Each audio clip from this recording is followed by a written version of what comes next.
Everyone, good morning. Welcome to the Teach Better Today morning show where the Teach Better team gets to join you live every single morning, Monday through Friday at 7 a.m. Eastern. We have an incredible guest. Guys, I know she is one of y'all's favorites. I was just talking before we went live.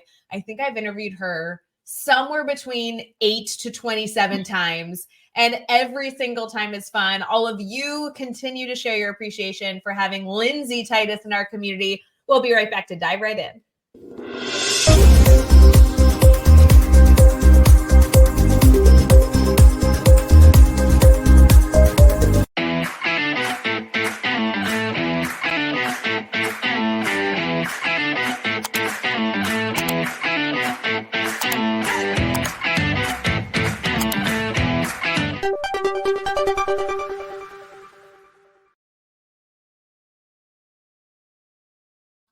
Everyone, good morning. Hey, Lindsay, thank you for joining us for the Morning Today show. Hey, how are you?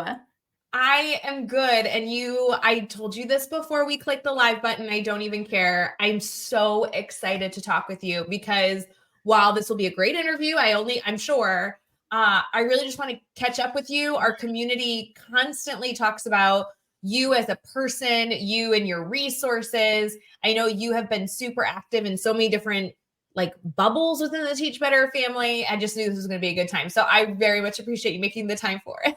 Oh, absolutely. No, I'm so excited anytime I get to spend time with you or of course, anybody from Teach Better, but of course, you're one of my faves. So I'm excited to dive in this morning. Friends, if you do not know Lindsay Titus, just know that this is going to be the day that you now have a new fan, somebody you're going to fangirl over. Katie, Miglin, and I always talk about how we both drink the Lindsay Titus juice. We love that, Lindsay, and I know I'm going to have you introduce yourself, but your approach, your resources, you keep us in the right mindset. And I know there's so many people that do that work. You have a very special place in the Teach Better family for the work that you do. So if we have new community members here, maybe new members of the Teach Better family who haven't seen your work, your speaking, your resources, will you mind telling us a little bit about who you are, what you do? Yeah, absolutely. So, hey, everybody, Lindsay Titus. I am in Rochester, New York, and I'm an educator at heart. And I love that term because I really feel like it encompasses kind of everything that I do on a daily basis. But within the school setting, I am a behavior specialist. So I work with students and staff, kindergarten through this year through ninth grade, but really my position can go all the way up to seniors. It is a K-12 district position. So I really help. I like to use the term behavior coach. So really similar to maybe an ELA or a math coach, I do that with behavior. So I'm doing that all the time, it seems right now. It is a very different year this year, and that's okay. But outside of that, I am the founder of Define University, Define You, where I help educators do just that. Find and define who they are both inside and outside of the classroom. And that helps me. I'm actually going through my own kind of redefining me right now. And so I love that I get to practice what I preach, both at home and at work. Well, and Lindsay, I can just start off this dialogue by saying that I know I speak for all the Teach Better family members, we love that you do practice what you preach. And you have done that ever since I've met you in so many different ways. But I myself have gone through so much change in my own personal journey, my professional journey, and your insights have helped me in both. And that's what I really, really appreciate. You also tackle a topic that makes people really uncomfortable. I mean, educators want to have the best behavior strategies possible for their students. And typically I'm saying, because myself included, I only seek help when I've exhausted all of my options. And I just I'm so frustrated. Really, frustration has taken over every part of the relationship with a student that might be having a behavior that I want to change. And I love that you're so driven to have that coaching model. This isn't about getting the kid out of your classroom. This isn't about filing the right paperwork or, moving him to a different class or, you're really looking at this as a growth mentality. And I've always valued that about you. Yeah, no, I appreciate that. And it's funny because I didn't start out that, right? I started out, trial and error myself. I started out in the classroom, figuring out what's working, what's not. Certain things that maybe were working didn't feel good to me as a teacher. So I was like, I don't really want to use this strategy. I don't feel good using it. And that has really stuck with me as I've learned all that I've learned and continue to learn and experience. And so, when I'm coaching somebody on behavior, it's their behavior first before we even dive into a student's behavior. And that sometimes makes people like put up that wall and they're like, whoa, whoa, whoa. Like, I just want you to tell me what to do. And I'm like, I can't, because I'm not you and I'm not the teacher of the classroom. So I can't tell you what to do, but I can coach you in how to use your environment, how to use your experience, and how to use who you are to make that best, option, that best step, next step in that moment.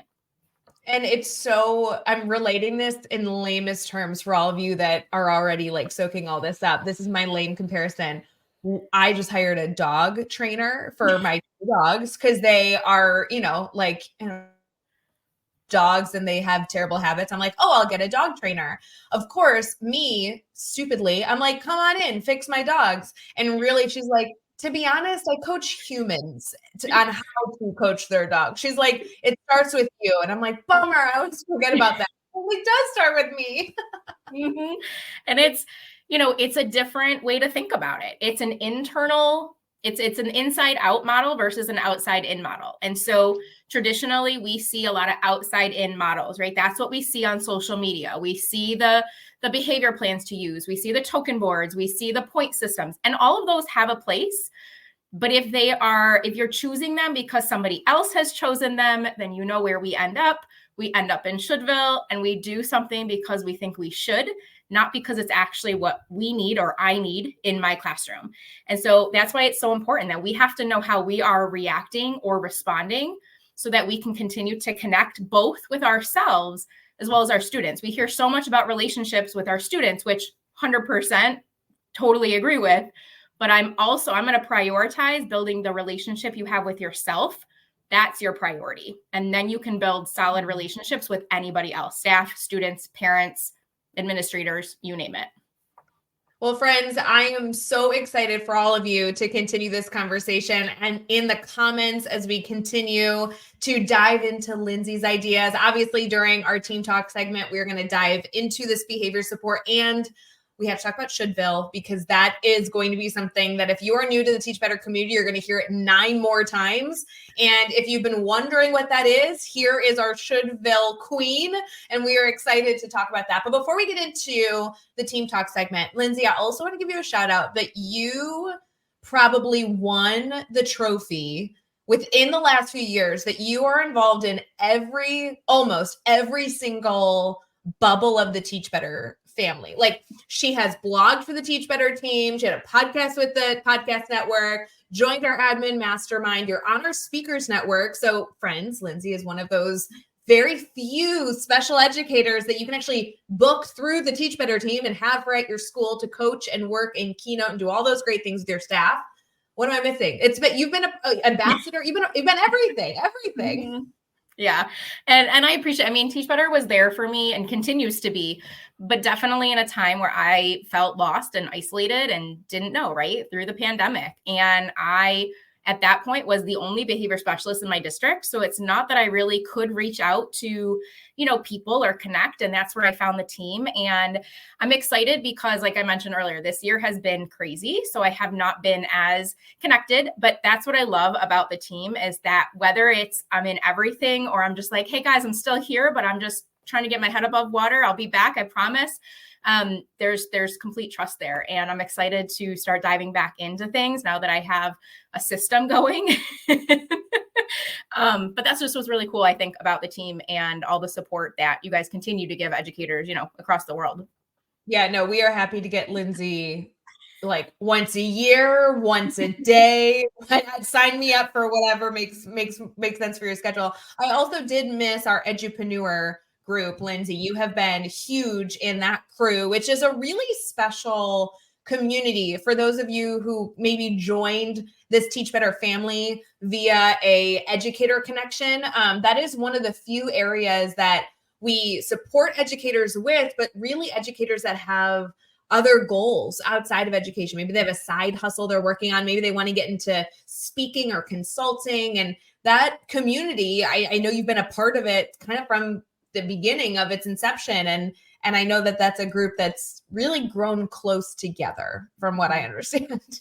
Yeah, it's definitely fun. It's, low pressure because you get what you put into a certain extent. Like I'm more quiet. I like to listen. I like to, just kind of hear and really like be there in the moment. And then other people bring really amazing questions and really, they're at different parts in their business. And so we all learn alongside one another, even though we're all kind of at really different points in our business, which is really cool because we've seen each other grow. We celebrate with one another, we problem solve. And when you're trying to build this thing outside of, what you do all day, every day, it can be overwhelming. And it's, having a group like that or a community like that is one way where it breaks it down for you and it makes it less overwhelming because like I know if I'm like stressing about something, I'm like, well, Thursday night I can bring it up. Or I can go into circle and drop my questions and they'll be answered. And that's just a really cool feeling to know like you're not alone, even if you maybe feel like that at times. Yeah. For those of you who may not be exposed to this side of the Teach Better team very often, just really quick, there are like 3 different tiers of support in this community. One is a newsletter, which is a super easy free sign up. You can get tips and tricks. The next is this incredible community of creators that come together. And then the other element is what you mentioned on Thursday night, which is a mastermind, some coaching, and really kind of diving into the work. Essentially, if you're an educator that has aspirations to sell resources online, create an online course, become a book publisher, like who knows what your aspirations are, this might actually be a cool place for you to talk shop with educators, not always about education, which is kind of fun. So Lindsay, I want to transition here into our team talk because we got to get to Shouldville and we got to give our viewers something to think through as they head into their day. So you ready to transition? Let's do it. We'll be right back.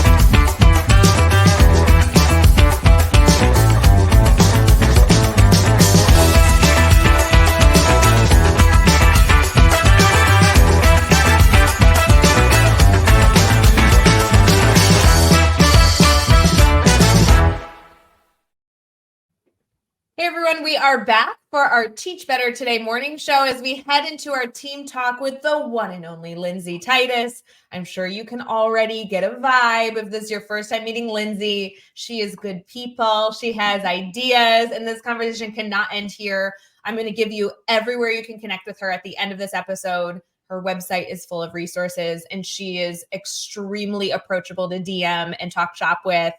Her coaching's amazing. People swear by it. But we are getting into some insight for all of you. So, Lindsay, before we get into, I don't know, maybe what you want to talk about, I have to bring up Shouldville because Shouldville has changed my life. And I probably think of you and think of Shouldville, I'm going to say at least once a week. And I think we've been connected for 3 years at least. So I'm not trying to put you up on a pedestal, but you are like very, very important in my life. Can you tell us about Shouldville? Yes, no, I appreciate it. And I love Shouldville because it's something I think we experience as educators, but also in our day-to-day lives. I was just with my brother and sister-in-law, and we were just chatting in the car. And my brother said something to the effect of like, oh, when we get home, I should do something. And my sister-in-law like hits him and is like, nope, that's Shouldville. Like, make a decision. And I just start laughing. I'm like, all right, this is amazing. It sticks. It's catchy. It sticks. It works so many different places. Okay, let's pretend somebody's popping in and they know nothing about it. I mean, it's kind of self-explanatory, but what's your spiel? Yeah. So Shouldville is a place we go when we say things like I should. It could also be like I have to, I need to. And the challenge with those types of kind of sentence starters is they're from somebody else's perspective. So comes from a feeling of I need to do something so somebody thinks I'm worthy, or somebody thinks highly of me, or I feel good about myself because I did it. And again, that's an outside in approach. And so if I'm going to do something, right, I should make my bulletin boards this way because that's what I saw on social media. If you don't like it and you look at it every day, or if it doesn't suit the needs of your students who are experiencing every day, you're not going to get the output that you're looking for, which means you're going to be less likely to put in some effort down the road. So Shouldville is a place I call because I lived in Shouldville for years. As a first, second, third year teacher, everything was, well, that's what they're doing down the hall. I should try that. That's what worked for them. I should do it. But you start to like feel resentment almost because it doesn't work, because it's that outside in. And so I made it this catchphrase of, are you in Shouldville? And I still honor that. Sometimes I visit there. But we can leave Shouldville by changing that to, what are you choosing? What do you love? And what is it just you desire, right? Like, so that's your inside out approach. What are you choosing? Own it, stand behind it. And then that way you're making a decision that comes from you, not from somebody else. I cannot tell you how powerful this has been for me. And I love hearing that it's powerful for other people. I know you do this so frequently, but the choice that you have to choose to own a decision, even though you're probably doing the exact same things you would have done in Shouldville, you're still going to do it maybe the same way. It really puts me in a mindset that I feel, empowered versus obligated, like empowered versus, like grimy, I really, it's a big thing that I have worked on and continue to work on, because I love the approach of owning the things that are happening in my world and knowing that I have control over them. Yes. And that's really what it comes down to, right? So often we feel just as educators, well, I don't have control, right? I'm being told what curriculum, I'm being told what, school-wide program to use. I'm being told when to do this, how to do this. And I can choose to stay in that mindset. And then I'm not going to feel like how I want to feel and how I want to embody. And what I've learned over the last, few years is if I'm thinking it and feeling it, that's where my actions are going to take me. And so if my thoughts and my feelings are anchored in should, I'm not going to take the action that I want to take. But when I feel empowered to, okay, how can I change the way I'm thinking about this? How can I change the way that I'm feeling about this? My actions, to your point, might be the same, but they're so drastically different because who you are is drastically different. And that's my big thing. That's why my companies define you. I want you to define yourself on your terms, not by who you think you need to be appreciated or loved or validated from other people. That comes from within your heart. And then you share it out to everybody versus needing it to like be who you want to be. I want to encourage everyone here this morning, as you're headed into the day ahead, whether it be in your personal life or your professional life, to think about the Shouldville mentality. I know Lindsay has so many things that she has given insight on, and we'll get into more even here during the show. But my little challenge to all of you would be thinking through the Shouldville mentality as you head into your day. Because Lindsay, I know I started really thinking about it professionally. I probably use it more in my personal life now more than ever. And I love the ability to transition from one responsibility to the other. In addition to Shouldville, there's obviously a lot of things that you support educators with.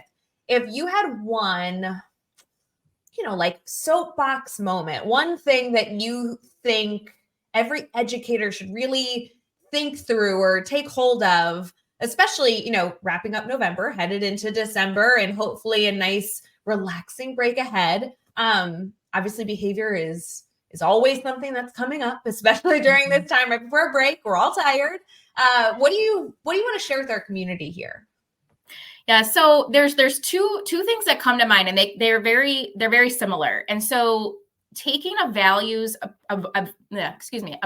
approach is key. And so what do I mean by that? What is valuable to you? Like, what are your values, right? Is it honesty? Is it productivity? Is it fun? Is it humor, right? So really spending some time to identify what is valuable to you? Because if we spend a lot of our time doing things that don't hold value to us, again, we don't feel good. We don't feel like we want to feel.